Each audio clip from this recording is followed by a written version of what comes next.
কোটি মানুষকে মারা হয়েছে। সামনে যেটা আসবে ওখানে দেখবেন পৃথিবীর 1/3 মানুষই শেষ।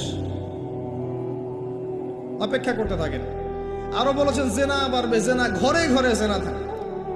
আরো বাড়বে পরকিয়া, ব্যভিচার, আপনার পারিবারিক কাঠামো ভেঙে যাবে, সমাজের বন্ধন বলে কিছু থাকবে না, ভেঙে যাবে। এটা তিরমিজিতে আছে এই হাদিসটা।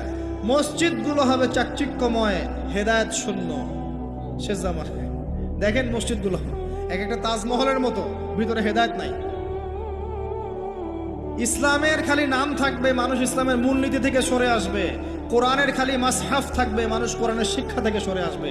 মানুষ কোরআন পড়বে, কোরআনের মূল মেসেজগুলো, মূল নীতিগুলো ওর গলার নিচে নামবে না। হাদিস, মানুষ কোরআন পড়বে, কোরআনের শিক্ষাগুলো গলার ভিতরে ঢুকবে না। আছেন এখন আপনি দেখেন কত মানুষকে দেখবেন কোরআন পড়তে জানেই না অর্থ কি জিনিস।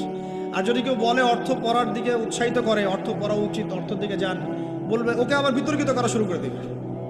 মানুষকে তো উৎসাহ দেওয়া দরকার যে আপনারা অর্থ পড়েন, তাহলে কোরআনের মূল মেসেজটা বুঝতে পারবেন।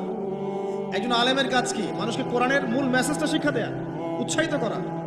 আপনি তেলাওয়াত করলে তো নাকি পাবেনই, অবশ্যই প্রত্যেক হরফে 10 নাকি পাবেন, কিন্তু তেলাওয়াত করলেই কি অর্থ বুঝতে পারবেন? অর্থ না বুঝলে কি ভিতরের কথাগুলো হজম করতে পারবেন, শিখতে পারবেন?